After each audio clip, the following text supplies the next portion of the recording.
Well, hello, OAA team. I'm so happy to be here with you today to learn more about the initiatives that you have planned for the next academic year.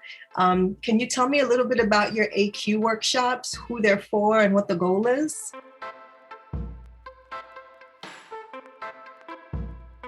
AQ is the Professional Association of Former Faculty and Teaching and Learning Scholars who put together a comprehensive, effective pedagogy course for college and university faculty. It's a program where faculty work online, but also together through discussion boards, and they learn about effective teaching methods and then apply them in their own classrooms and then reflect on the outcomes of those attempts.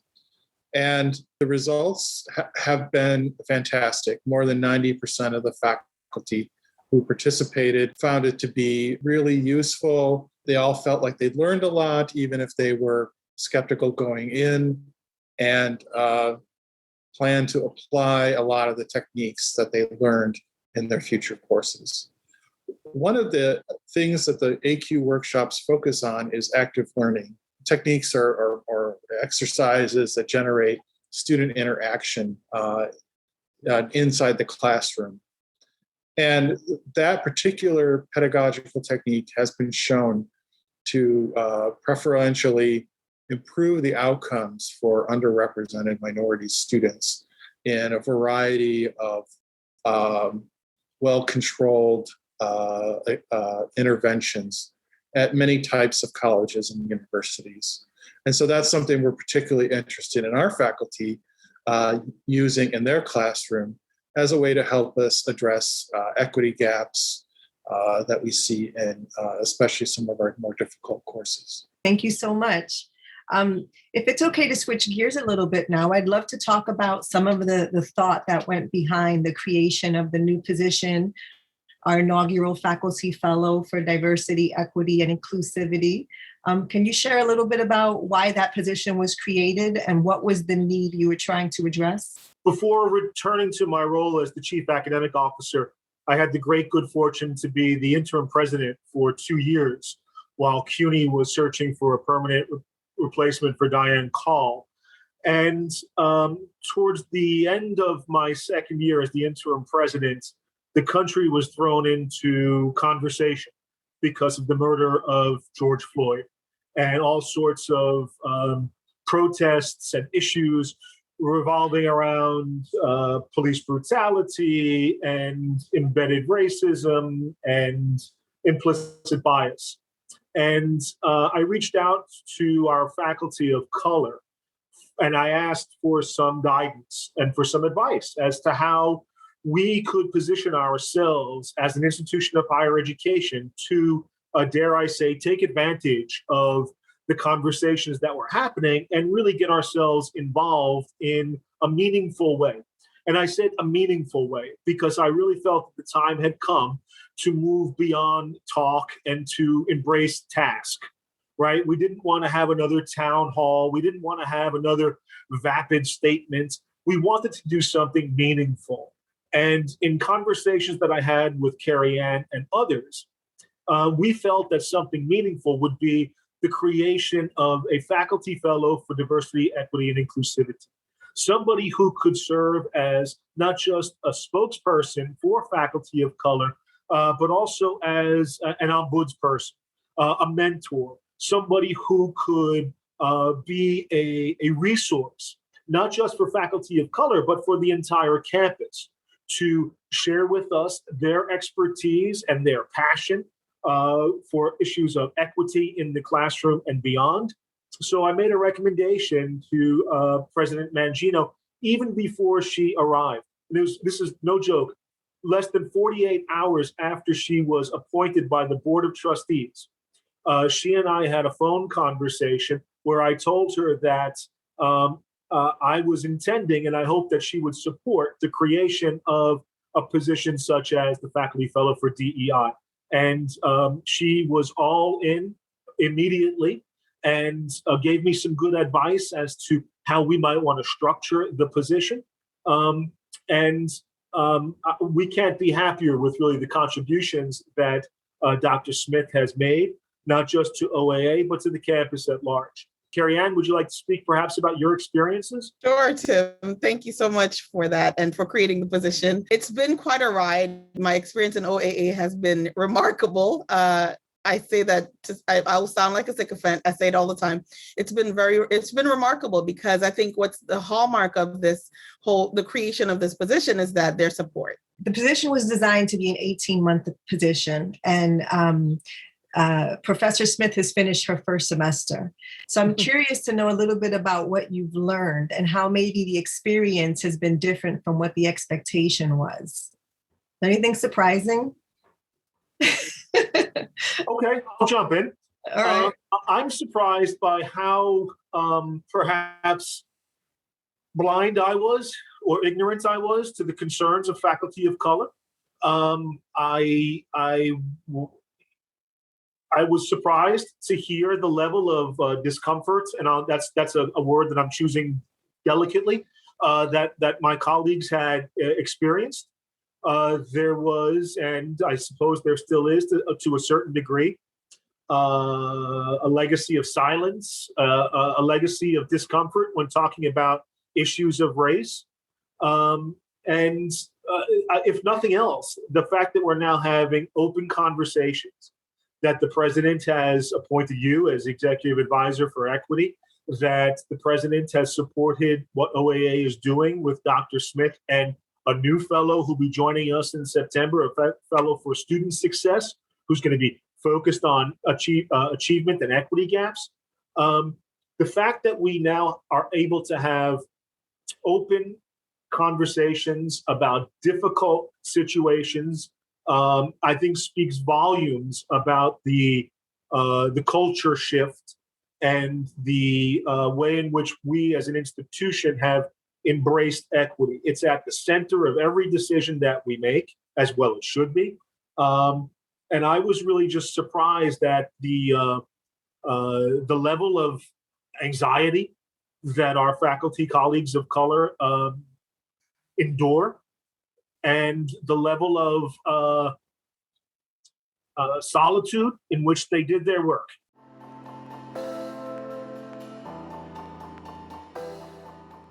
Sharing some of the data and some of our findings about equity gaps that we were finding in our college data. There were lots of faculty requests for access to see that data. People are curious. So can you share a little bit about some of the considerations around who gets access to that data and maybe why it's not broadly shared right away? Starfish is a company that started out providing an early alert system for students that are started on. So faculty can make a referral to the tutoring center or to their advisors. And within Starfish, there's an analytics capability. So we send them institutional research data, demographic data, and they provide a nice interface to that data where faculty can see things like C or better rates in their courses. Most recently, we've added the data so that they can users can now see differences among the various races and cultures in terms of success rates in courses. So that's been an important step for us. We can now easily look at those equity gaps, see what courses they're in, how bad are they different for Black or African American students as opposed to Hispanic or Latinx students, and so on. The next step is to create some context for this data with the departmental chairs and faculty, so they can understand this data when they see it, and then also provide some suggestions for how to address those equity gaps. The hope and expectation is that our new faculty fellow, Dr. Arthur Adair, from the Department of Speech and Communication and Film Production, will be able to work at a granular level with the data that Starfish Analytics can provide to work with individual faculty members and individual departments to better identify students who are at risk and to make adjustments in the manner in which we provide services to them. So I think that this the next fellow is going to be really integral. Dr. Smith is mostly focused on issues of equity as it relates to faculty members, looking at their curriculum, providing mentorship. Professor Adair is going to be looking at equity as it applies to student achievement and student outcomes. I think that Queensborough is really positioning itself as a center of excellence when it comes to equity, when it comes to pedagogy. Nobody knows how to teach college students better than community college instructors. And when it comes to providing resources for student success, I think that we've really become student-centered, student-focused, equity-minded, as we are trying to address problems that a lot of campuses have, but are quite frankly willing to have. This is unacceptable to me as a chief academic officer, that we have a problem and we haven't taken steps as yet to address it.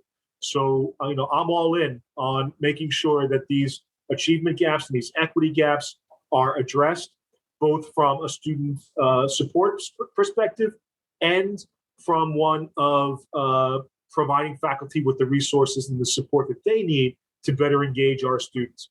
If we could switch gears again, now I'd love to talk a little bit about faculty diversity. I know over the last several years, the college has done a lot to increase the number of faculty of color on campus. And I just want to talk a little bit about, how you're thinking about faculty diversity now, what you think needs to happen. Sure.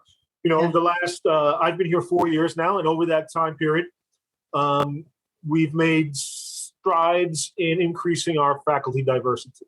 I've brainstormed with my colleagues in OAA and with Dr. Mangino about ways that we could not just attract more faculty persons of color to our campus, but retain and celebrate the ones that we have. And we can do everything from cluster hires right now in the midst of a hiring freeze.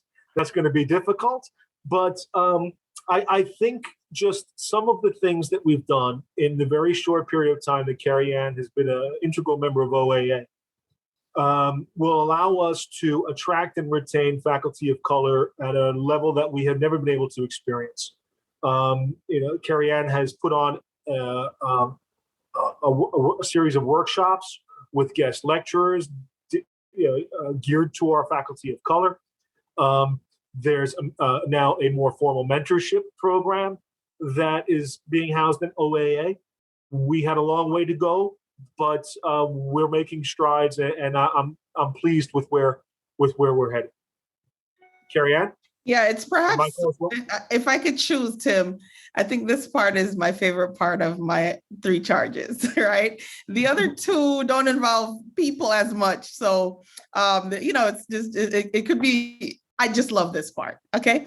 So the part where we could create a space where people who have felt so isolated, so alone, so, just discouraged over time, OAA is actually creating a space for them to feel like they belong. I think the belonging part, when we talk about diversity, equity, and inclusivity work, the belonging part often gets missing, right?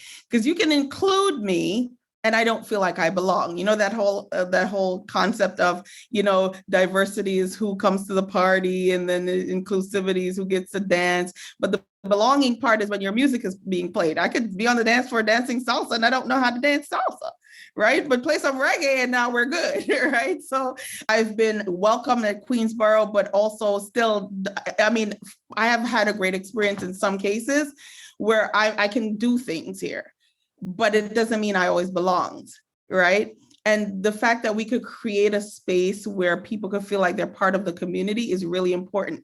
And I say that because it's kind of good that we're in a hiring freeze, Tim, because if your house is not well put together, you don't want people coming there. And so it gives us an opportunity to get our house together, get it in order, get people who are here, make them happy. I consider myself, or my position, not myself, Carrie, but the position, the faculty fellow for DEI, a soft landing. that people could come in and feel supported. I'm very excited about that. It's Yeah. fantastic. I'd like to add that, it's great to conduct searches with diversity in mind and bring in, highly qualified and diverse individuals to teach our students. But, how are we going to treat them once they're here? How are we going to contribute to their professional development? How are we going to grow them into happy, successful, productive faculty, and make them feel welcome? To me, having a faculty member come and then a few years later saying that they don't feel welcome, to me, that's horrible. And, we want every single one of our new faculty members to not only succeed, but to feel like they're part of the Queensborough family. So I think the professional development opportunities are great. I think many faculty, don't receive a lot of teaching or training in how to teach. And so they come to an institution which expects them to do a lot of teaching, and it can be an intimidating, stressful thing for them. So I think having professional development programs in place, having task forces like Carrie Ann's in place, will make them understand that this is a school, while not perfect with regard to equity and inclusivity, is a school that's working hard on it and wants them to feel included, invited, and equal to their colleagues. So, I think that having all of this in place, and working on it now during this sort of hiring freeze that we're working our way through, is probably, in retrospect, a good strategy. And then maybe in a year or two, when the freeze thaws, we'll be able to conduct some searches and really welcome these new faculty into a Queensborough that shows that it cares. And I want to add something there, Michael, to support what you said too, that a lot of times when we talk about faculty diversity, we're just talking about the diverse people who are coming in. We're not talking about the white people who are already here, right? The majority population who are already here, as if the work is only going to be for the new people, the people of color, right? And then they're coming in and they're making us more diverse. No, diversity work includes people with all kinds of perspectives. And so while we're building out what it will look like, we're also building capacity again, right? I keep using that phrase for the people who are not yet there, that they too feel like they belong, because their voices are heard, their concerns are also heard, but then we find a way to come together so that when other people come in, their perspectives don't turn them away. Right? I think that's something that we have to focus on too, but also that there are people who might not be so far along in this journey and want to learn, and we're creating those opportunities for them to learn. So, and we also have to make sure that we remember, not because just because I'm Black, it doesn't mean that I understand how to be a diverse professor, all right, or someone who is inclusive. It doesn't, bringing people of color in does not solve the problem. Yeah. Going deep down into the systemic issues that already exist will help uproot, disrupting them a little bit, and finding solutions for them will be the ultimate solution. So what do you have to say to the faculty member who might be watching this video? I've learned about the AQ workshops. Maybe I've taken one already. I've heard you talk about the, Carrie Ann's role and how she's going to support faculty. What do we have to say to faculty who are intrigued by this conversation about equity and are looking for ways to get involved? Well, we have a task force going, but the first way to get involved, listen, this is a plug. I don't care, like the millennials love plugs, but this is a plug, right? That AQ, please just take the AQ course. The modules are built out in such a way that, man, if we had all of our faculty take that AQ course that's coming up, Queensborough would have moved at least 5 to 10 years in advance, from where we are right now. We would have advanced because people will have access to it's a wealth of resources. There's the reflective portion is, I wish if I could get all the faculty of QCC in a room and do a reflection about how we feel about who our students are, what we know about our students, what we know about our own pedagogy, what we know about ourselves, it would be great. But AQ does that for us. And so if we could get everyone to take that, for me, that's the base level of involvement. So as a faculty member, what could I do to make a difference? I mean, I don't have the authority to, let's say, hire somebody, but what could I do to help shift the way that maybe my department's thinking about diversity as we look to fill new positions? Is there anything I can do? You could start a committee in your department that's a liaison to diversity, equity, inclusivity. The English department has one. I think it's pretty great. It's robust. We've been having lots of conversations in our comp committee meetings about the topic. And I would love to see more of that on our campus, like that, you know, members of departments just start having the conversation with their colleagues. And that would help us also build even more of a support group across the campus. That would be a great step. Yeah, I agree. I think this is not the time to be silent. If you're a faculty member who's interested in changing the culture of the campus, this is a moment that I think we have to seize. And I would just add to that. I know I'm the one asking questions, but I would add to that, right? To get curious about your own outcomes in your own course, right? To start looking at them and marrying that self-reflective process that AQ guides you through, right? To then look at your outcomes and take a look and see if there's something that you find. And then maybe having conversation with your colleagues about, you know, what they might find while looking at their own outcomes. Just get curious, you know, and then I think that curiosity, right, can then transform somebody's own scholarship because now the questions they're asking change. And the conversations we're having change. You know, Tim said at the beginning of this conversation that he's starting to learn how people were feeling on this campus after being here for a number of years. And that's because of conversations, I think.